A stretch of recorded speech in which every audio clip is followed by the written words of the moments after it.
Now see दूसरा question देखेंगे।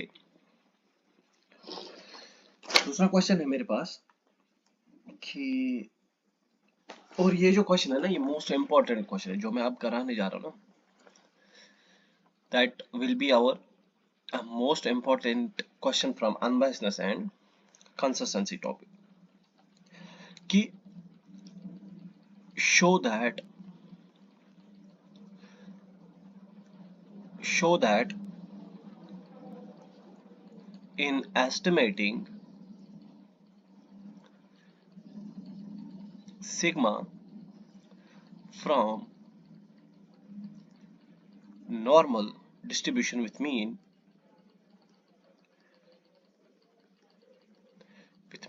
is equal to 0 and variance sigma square. Then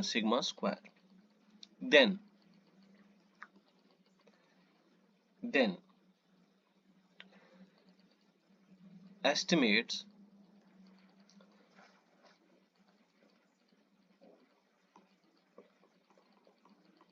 T1 is equal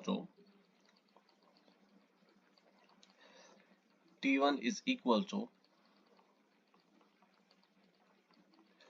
1 by 2 summation xi minus x bar square whole power 1 by 2 gamma n minus 1 divided by 2 divided by gamma n by 2. This is n minus 1 by 2, n minus 1 by 2, and this is my T1, and T2 is nothing but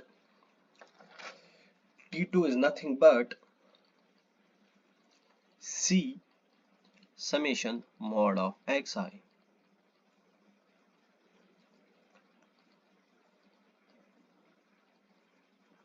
Number 3, T3 is equal to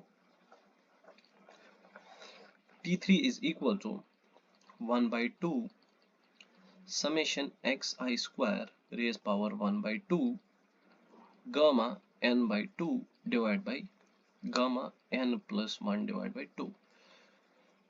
Then estimates show that the estimate for normal distribution are unbiased. मतलब ये तीनों क्या है, unbiased, ये हमें check करना है,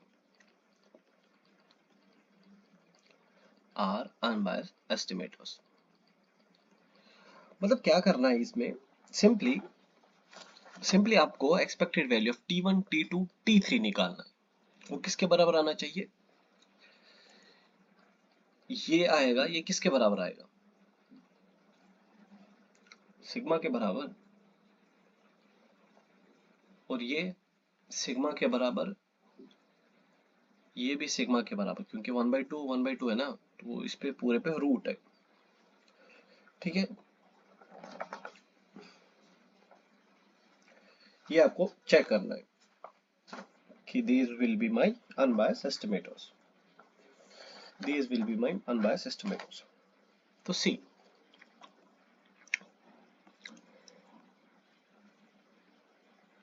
let suppose x किसको फॉलो कर रहा है, नॉर्मल 0 सिग्मा स्क्वायर. ठीक है, नाउ सॉल्यूशन लिख लेते हैं इसका.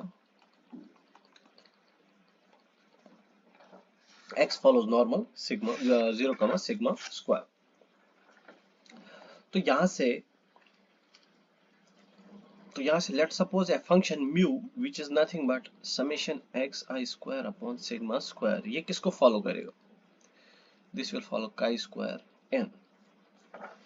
ठीक है, और अगर हम इसको ऐसे लिखेंगे, समेशन xi माइनस x बार chi स्क्वायर n माइनस 1 होगा, क्योंकि x बार तो 0 है ना, chi square n minus 1 divide by sigma square, ये किसको फॉलो करेगा, chi स्क्वायर n माइनस 1. ठीक है, ये मैं कौन सा पार्ट कर रहा हूं, first part.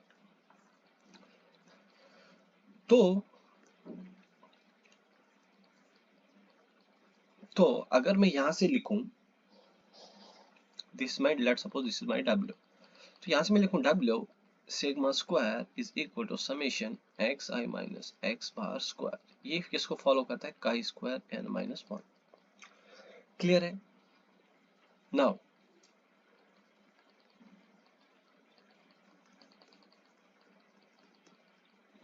Taking root both sides, तो ये क्या होगा? W1/2 sigma is equal to summation x i minus x bar square का रूट। ठीक है, अगर W काई स्क्वायर एन माइनस वन है तो हमें क्या निकालना है? Expected value of W1/2 sigma, और ये तो काई स्क्वायर है, तो अगर मैं ऐसे लिखूंगा what's expected value of W1/2, that is nothing but 0 to infinity, क्योंकि काई स्क्वायर है, 0 to infinity W1/2 chi square का पीडियम with degrees of freedom n minus one. So ये क्या होगा? 1/2 n/2 होता है, तो यहाँ पे n minus one divide by 2 gamma n minus one divide by 2 e raise power minus W/2 W n minus one, तो ये है n माइनस वन, वो होता है n माइनस वन, तो ये क्या होगा? n माइनस वन माइनस, यही होगा क्या? n माइनस वन, मतलब n/2 माइनस वन होता है वो, दिस इज दिस dw काई स्क्वायर का पीडीएफ है ये। मतलब अगर हम मान के चलेंगे यहाँ पे n डिग्रीज ऑफ फ्रीडम, वो क्या होगा? 1/2n gamma n/2 e raise power minus w/2 w n/2 minus one, यहाँ पे n माइनस वन है तभी हमने n माइनस वन ले लिया। सो ये होगा 0 to infinity w1/2 plus n minus one divide by 2 minus one, 1/2n minus one divide by 2 gamma n minus one divide by 2 e raise power minus w/2 dw। क्या किया है? w और w को साथ में ऐड कर लिया मैंने। सो ये होगा, ये तो कॉमन आएगा, जो कांस्टेंट है, 0 टू इंफिनिटी W1/2। पहले इसको सॉल्व करेंगे सीधे, तो क्या होगा? ये 1/2 plus n minus one divide by 2 minus 2 divide by 2 ही होगा ना ये। सो ये होगा n minus one minus 2 plus 1 divide by 2, ये और ये cancel, so n minus 2 divide by 2, n minus 2 divide by 2, यही होगा क्या? एक बार फिर से देखते हैं। सो W1/2, यहाँ हम इसको ऐसे लिखेंगे W1 plus n minus one divide by 2 minus one, ये और ये cancel, WN/2 minus one, so ये होगा WN minus 2 divide by 2, n minus 2 divide by 2 minus W/2 dW। अब इसको सॉल्व करना है, अब इसको सॉल्व करना है। जब भी हमारे पास 0 to infinity WN minus one e raise power minus ax dx होता है गामा फंक्शन में, तो ये किसके बराबर होता है? ये बराबर होता है gamma n divide by a rays power n। ठीक है, तो यहाँ पे अगर मैं ऐसे लिखूंगा 1/2 n minus one divide by 2 gamma n minus one divide by 2, तो ये किसके बराबर होगा? अगर हम इसको ब्रेक करेंगे, n/2 minus one is equal to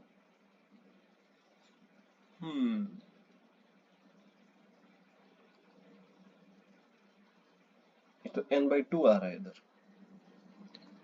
मतलब n/2 ये होगा gamma n/2 divide by a n/2। a कितना है? 1/2, a तो मेरा 1/2 है, 1/2 रेज़ पावर n/2। तो अगर हम इसको सॉल्व करेंगे तो ये आएगा गामा टू नहीं आएगा, ये आएगा 2 rays power n/2 divide by 2 n/2 minus 1/2, मतलब √2 आएगा ये। ये आएगा √2 multiply gamma n by 2 divide by gamma n minus 1 divide by 2 gamma n minus 1 divide by 2 gamma n minus 1 divide by 2 मतलब expected value of W1 by 2 क्या आया √2 gamma n by 2 divided by gamma n minus 1 divided by 2. Now put this star value in this. Put this star value in this. तो मतलब expected value of summation xi minus x bar square 1 by 2 is equal to sigma expected value of W1 by 2. तो ये है sigma expected value of W1 by 2 कितना है वो √2 gamma n by 2 divide by gamma n minus 1 divide by 2 expected value of summation xi minus x bar square raise power 1 by 2. ठीक है, तो ये तो इसके बराबर है, तो मतलब कि हमें ये निकालना था. अब हमें ये जो वैल्यू आ गई, ये वैल्यू यहाँ पे क्या पुट करेंगे हम, यहाँ पे हम ये वैल्यू पुट करेंगे. ठीक है, तो मतलब expected value of T2 is nothing but gamma n minus 1 divide by 2 gamma n by 2 √2 sigma gamma n by 2 gamma n minus 1 divide by 2 1 by √2. ये 1 by √2 cancel, n by 2 cancel, ये और ये cancel. तो यहाँ पे क्या बचा, यहाँ पे बचा expected value of T2 is equal to sigma. मतलब हमने फर्स्ट पार्ट को प्रूव कर दिया, दिस वन. नाउ दूसरा देखो क्या है, दूसरा है T2 is equal to C summation mod xi. ये तो मतलब एक्सपेक्टेड वैल्यू ऑफ T2 निकालना है, that is C summation expected value of, ये पूरा आएगा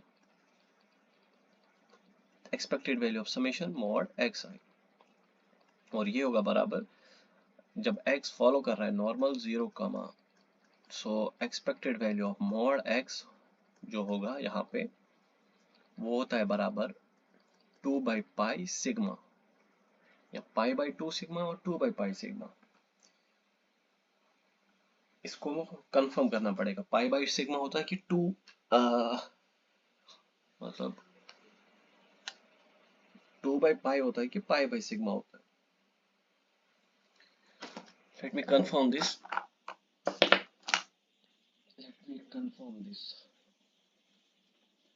अगर x फॉलो कर रहा है नॉर्मल 0 कमा सिग्मा स्क्वायर,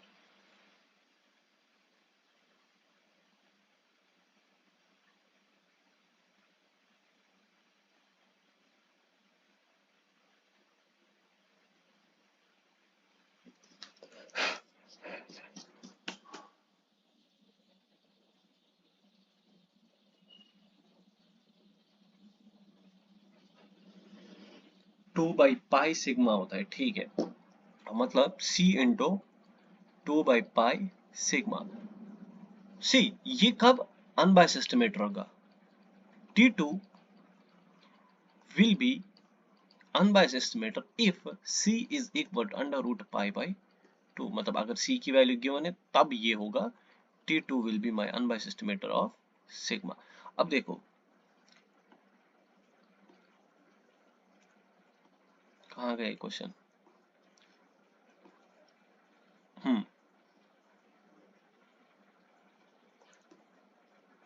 ये वाला भी हो गया. ठीक है, नाउ इसमें क्या करोगे आप, इसमें क्या करोगे आप, इसमें इसका डिस्ट्रीब्यूशन निकालोगे, फिर इसका स्क्वायर रूट ले लोगे, देन स्क्वायर रूट के बाद जैसे हमने ये क्वेश्चन कर लिया सेम टू सेम डिट्टो वैसे ही करना है. This T3 that is your homework. ये मोस्ट इंपॉर्टेंट क्वेश्चन है, ये आपको UMVUE निकालने में बहुत काम आएंगे. ये जो क्वेश्चन है ये आपको UMVUE में बहुत काम आएंगे. जैसे कि अगर एक्स आई फॉलो कर रहा है नॉर्मल 0, सिग्मा स्क्वायर, सेम वही क्वेश्चन है, लेकिन इसमें मैं क्या करूंगा, इसमें मैं निकालूंगा unbiased estimator of sigma R. Generalise हम करेंगे सिग्मा आर के लिए, तो वो क्या होगा, सी सी वो क्या होगा, वो होगा, अगर मैं W मान लेता हूँ, W is equal to n-1 s square divide by sigma square. ये आपको पता है किसको फॉलो करेगा, chi square n-1, chi square n-1। and what will be my expected value of n-1 s square upon sigma square, that will be n-1। so मतलब expected value of s square किसके बराबर आया, sigma square. ठीक है, ये तो unbiased है, ठीक है, ये तो अनबायस है। नाउ नाउ अब जो मैंने ये W ले लिया, W का एक्सपेक्टेड वैल्यू ऑफ W क्या आएगा, दैट्स n-1, क्योंकि इस पूरे का एक्सपेक्टेड वैल्यू क्या आएगा n-1, क्योंकि ये का स्क्वायर n-1 को फॉलो कर रहा है। सो अगर मैं यहां से expected value of W r/2 निकालूंगा, W निकालूंगा, मतलब मैंने क्या किया, मैंने इस पे पावर r/2 ले लिया, इस पे पावर r/2 ले लिया, मतलब इस पे भी पावर r/2 आया। तो एक्सपेक्टेड वैल्यू W r/2 क्या होगा, वो होगा nothing but 0 to infinity W r/2 और f ऑफ W dW। तो मतलब यहां से आप जनरलाइज कर सकते हो कि expected value of W r/2 में जो डायरेक्टली लिख रहा हूं वो समथिंग कुछ ऐसे होगा, 2r/2 gamma n plus r-1 divide by gamma n plus 1 divide by 2। ये होगा आपके पास expected value of W R मतलब ये expected value of WR sigma 2r divide by 2 is equal to n-1 s square raised power r by 2। मतलब expected value of WR into sigma is equal to n-1 s square r by 2। मतलब हमने किसकी value निकालनी, इसकी value निकालनी है, हमें इसकी वैल्यू निकालनी है।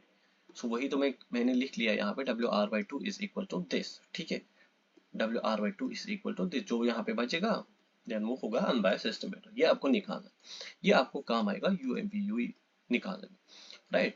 So let me give you the brief introduction of sufficiency, कि sufficiency हमारे पास होता क्या है and why we are studying this sufficiency।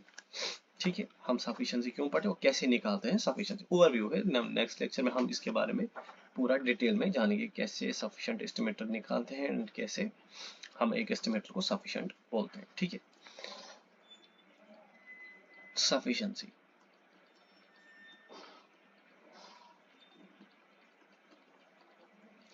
Sufficiency का मतलब है कि एक एस्टिमेटर को हम तब सफिशिएंट एस्टिमेटर कहेंगे किसके लिए, पॉपुलेशन पैरामीटर के लिए, जब जो पॉपुलेशन पैरामीटर है उसके बारे में सारी इंफॉर्मेशन किसके पास होगी, सैंपल के पास होगी। मतलब सफिशिएंट इंफॉर्मेशन होगी किसके पास, सैंपल के पास। This is my population, this is my sample, मतलब ये सैंपल के पास इस पॉपुलेशन के बारे में पूरी इंफॉर्मेशन होगी, मतलब सफिशिएंट इंफॉर्मेशन होगी कि हम कह सकते हैं कि हम सैंपल स्टैटिस्टिक को एंड एस्टिमेटर को यूज करेंगे फॉर पॉपुलेशन पैरामीटर। ठीक है, तो मतलब सफिशिएंसी का यही मतलब है कि जो सैंपल है, सैंपल में सारी वैल्यूज होनी चाहिए जो पूरे पॉपुलेशन को रिप्रेजेंट करे। And we can say that an estimator is said to be sufficient estimator for parameter theta if it contains all the information in the sample regarding the parameter theta। Right, next lecture में हम देखेंगे इसके पूरा जो मतलब detailed definition है वो हम नेक्स्ट लेक्चर में देखेंगे। ठीक है, एंड रिमेंबर जब भी हम चाहे सैम्पलिंग सर्वे करेंगे कुछ भी करेंगे ना, तो सैंपल साइज हम पहले ही फिक्स करते हैं कि हमारा इतना सैंपल साइज होना चाहिए फॉर डेटा कलेक्शन की। ये याद रखना, sample size is fixed before the data collection. So see इसके 3 मेथड्स है निकालने के, ये मैं ओवरव्यू, ब्रीफ ओवरव्यू, ताकि आपको जब मैं लेक्चर्स में इसका यूज करूंगा इन मेथड्स का, तब आपको इजीली समझ आ जाएगा. First method is by using conditional distribution. Conditional distribution मतलब अगर मैं ऐसे लिखूं f of xi divide by summation xi, तो ये क्या होगा, ये अगर इंडिपेंडेंट ऑफ पैरामीटर आया, अगर ये इंडिपेंडेंट ऑफ पैरामीटर आया, पैरामीटर थीटा, तो हम बोल सकते हैं ये जो समेशन xi है ये सफिशिएंट स्टैटिस्टिक होगा किसके बारे में, फॉर थीटा. मतलब जो फर्स्ट मेथड है that is by using the conditional distribution. Sir ऐसे समझ नहीं आया, इसको हम कैसे लिख सकते हैं. अगर मैं आपको बोलूं कि अगर x फॉलो कर रहा है यूनिफॉर्म 0, थीटा, सपोज, तो हमें दिखाना है यहाँ पे कि जो मैक्सिमम ऑर्डर होगा वो सफिशिएंट स्टैटिस्टिक होगा. ठीक है, ठीक है.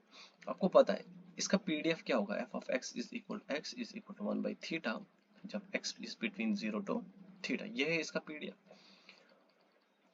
आपको मैंने मैक्सिमम लाइक्लीहुड एस्टिमेटर में जॉइंट डेंसिटी फंक्शन लिखाना सिखाया था. सो वो क्या होता है, वो होता है L ऑफ x, थीटा. तो इसका क्या होगा, 1 अपॉन थीटा n. ठीक है.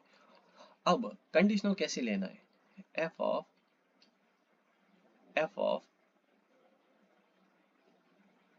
L divide by t is equal to x n. Maximum order है, मैक्सिमम ऑर्डर है. तो यहाँ पे हम क्या करेंगे, सी L का तो डिस्ट्रीब्यूशन आपको पता है 1 by theta n divide by, अब जो xn है, xn का डिस्ट्रीब्यूशन कैसे हम निकालेंगे, देखो what's my f of xx, that is nothing but x by, मतलब इसका seed f x by theta. और ये किसको फॉलो करता है, uniform 0, 1, and xn divide by theta. यहाँ इसको ऐसे ऐसे ही मान लो, इसको फिलहाल ऐसे ही रख दो. तो हमें क्या चाहिए, f ऑफ xn वो क्या होगा, वो होगा this f of x, that's x by theta raise power n. तो इसको डिफरेंशिएट करेंगे तो हमें मिलेगा f of xn, that is n x by theta n minus 1 into 1 by theta. तो जो हमें निकालना है उसका डिस्ट्रीब्यूशन डिनोमिनेटर में लिख दो, n x by theta n minus 1 into 1 by theta. तो यहाँ से अगर हम इसको ऐसे लिखेंगे 1 by theta n theta n x n minus 1 theta n, ये थीटा कैंसल आउट, ये बचेगा 1 upon n x n minus 1. So the conditional distribution is independent of theta. So xn is sufficient statistic. ऐसे निकालना है conditional में. ठीक है, हो गया एक मेथड. दूसरा मेथड होता है हमें न्यूमन फैक्टराइजेशन थ्योरम. ये सिंपली कहता है किसी भी पीडीएफ को, जॉइंट पीडीएफ को आप ब्रेक करो g of t theta into h of xi में. मतलब कोई भी आपके पास पीडीएफ है उसको आप इस फॉर्म में लिख दो. जब आपने किसी भी पीडीएफ को इस फॉर्म में लिख दिया, मतलब एक फंक्शन बन गया parameter as well as theta का, मतलब थीटा और स्टैटिस्टिक का एक फंक्शन बन गया. दूसरा इंडिपेंडेंट ऑफ थीटा, मतलब एक्स आई का है, या तो ये कांस्टेंट भी हो सकता है, h of x will also be equal to 1 या कांस्टेंट भी. ठीक है, ये याद रखना. याद रखना कि फैक्टराइजेशन थ्योरम में हम एक ऐसा फंक्शन बनाते हैं कि इसमें एक फंक्शन होगा h ऑफ xi और दूसरा फंक्शन होगा स्टैटिस्टिक और थीटा का. Then we can say this t is sufficient statistic for theta. ठीक है, sufficient statistic for theta. अब इसका एग्जांपल, छोटा सा एग्जांपल देखते हैं इसी का. अगर मैं बाइनोमियल की बात करूं कि x follows 1, थीटा. ठीक है, तो ये किसी सिंपल एग्जांपल है. तो g ऑफ y क्या होगा, g ऑफ y क्या होगा, वो होगा theta summation x i 1 minus theta n minus summation x i. तो यहाँ पे इसको मैं कैसे लिख सकता हूँ, ये तो मेरा लाइक्लीहुड फंक्शन है, क्या मैं इसको ऐसे लिख सकता हूँ theta summation x i 1 minus theta, या तो इसको ऐसे लिख सकता हूँ मैं, रुको, theta summation x i 1 minus theta minus summation x i 1 minus theta. So ये होगा theta divide by 1 minus theta summation x i 1 minus theta. देखो आप देख सकते हो this is my function of g of t comma theta, और ये simply है h ऑफ एक्स आई। मतलब ये h ऑफ एक्स आई को मैं ऐसे रिप्रेजेंट नहीं कर सकता क्योंकि फंक्शन ऑफ कांस्टेंट वैल्यूज है। तो मैं ये बोल सकता हूँ कि यहाँ पे जो समेशन एक्स आई है वो सफिशिएंट स्टैटिस्टिक फॉर थीटा होगा, सफिशिएंट स्टैटिस्टिक फॉर थीटा होगा, ठीक है, sufficient statistic for theta. h of x I function of constant values भी हो सकती है, अगर थीटा 1/2 ले लूंगा मैं, थीटा 1/2 ले लूंगा मैं, तो ये 1 माइनस 1/2 हो गया फिर, मतलब 1/2 which is a constant, which is again the constant, ठीक है, which is again the constant. यहाँ अगर मैं x फॉलो कर रहा है पॉइसन लैम्डा, तो इसमें मैं L ऑफ ये निकालूंगा, लाइक्लीहुड फंक्शन वो होगा lambda summation x I n summation x I e raise power minus n lambda divide by product of x I factorial. अब इसको अलग से लिखो, इसको अलग से लिखो, मतलब g of t comma lambda h of x i. तो t क्या है यहाँ पे, समेशन एक्स आई, तो यहाँ पे भी समेशन एक्स आई क्या होगा, सफिशिएंट स्टैटिस्टिक होगा। And number 3 exponential family, exponential family मतलब एक्सपोनेंशियल फैमिली में हम यही दिखाते हैं कि कोई भी डिस्ट्रीब्यूशन का लाइक्लीहुड फंक्शन को आपको ऐसे लिखना आना चाहिए, c of theta c of theta h of x I e to the power p of theta t summation x है। अगर आपने किसी भी पीडीएफ को ऐसे लिख लिया या ऐसे लिख लिया, L of x comma theta is equal to e raised power log f of xi, यहाँ इसको ऐसे लिख दे e a1 theta b summation xi plus c of theta plus d of xi, then summation xi होगा इसमें sufficient statistic, इसमें t summation x आई क्या होगा, sufficient statistic. मतलब आपको ये तीन मेथड्स है, ये तीन मेथड्स है जिसके बेसिस पे you are going to tell that and estimator is sufficient और नॉट। बस सफिशिएंसी इतना ही है, सफिशिएंसी इतना ही है, जितना मैंने आपको करा है इतना ही है, इसके अलावा कुछ नहीं है, ठीक है। So in next lecture we will see the whole derivation as well as the questions which were asked in the competitive exams, ठीक है। So bye.